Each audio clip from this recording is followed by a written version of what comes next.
Saint ভিনসেন্টে ইতিহাস প্রায় রচনা করেই ফেলেছিল নেপাল সাউথ আফ্রিকার বিপক্ষে। একেবারে শেষ মুহূর্তে গিয়ে স্নায়ু চাপে আসলে নেপাল ম্যাচটা হেরেছে মাত্র 1 রানে। এবং যদি নেপাল ম্যাচটা জিতে যেত তাহলে বাংলাদেশ নেপাল ম্যাচটা হয়ে যেত একটা নকআউট ম্যাচ, যারা জিতবে তারাই আসলে কোয়ালিফাই করবে সুপার 8-এ। সেটা আসলে হয়নি, তারপরেও ডেফিনেটলি নেপাল চাইবে কোন একটা ফুল নেশনকে হারাতে, অর্থাৎ বাংলাদেশকে হারালেও সেটাও আসলে নতুন ইতিহাস তাদের জন্য। এখন পর্যন্ত 12টা ম্যাচ তারা খেলেছে টেস্ট প্লেইং ফুল নেশনের বিপক্ষে, কোনো ম্যাচে তারা জেতেনি। সুতরাং তাদের জন্য আরো একটা সুযোগ, বাংলাদেশকে যদি তারা হারাতে পারে তাহলে তারা ইতিহাস রচনা করবে। পক্ষান্তরে বাংলাদেশের জন্য এই ম্যাচটা আসলে সুপার 8 কনফার্ম তো মোটামুটি হয়েই আছে। তারপরেও বাংলাদেশ ডেফিনেটলি জিততে চাইবে এবং উইনিং মোমেন্টাম নিয়ে আসলে সুপার 8-এ প্রবেশ করতে চাইবে, যেখানে অপেক্ষা করছে ইন্ডিয়া, অস্ট্রেলিয়া এবং আফগানিস্তান।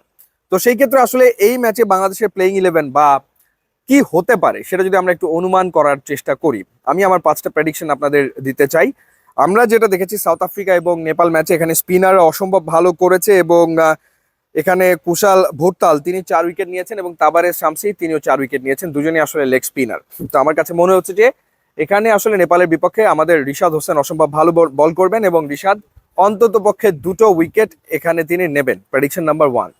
প্রেডিকশন নাম্বার 2 হচ্ছে মুস্তাফিজ, তাকে খেলাটা এই উইকেটে ডিফিকাল্ট হবে নেপালি ব্যাটারদের জন্য এবং মুস্তাফিজ এখানে অন্তত পক্ষে 2টো উইকেট তিনিও নেবেন। এটা গেল আমার হচ্ছে প্রেডিকশন নাম্বার 2।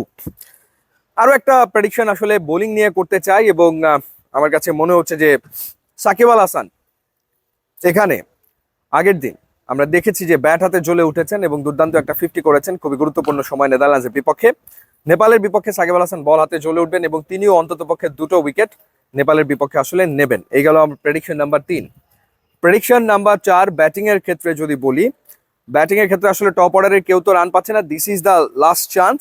আমার মনে হয় যে টপ অর্ডারের কেউ না কেউ রানটা আসলে পাবে এবং সেই ক্ষেত্রে আশা করছি যে লিটন কুমার দাস প্রবাবলি রানটা পাবেন এই ম্যাচে এগেনস্ট নেপাল।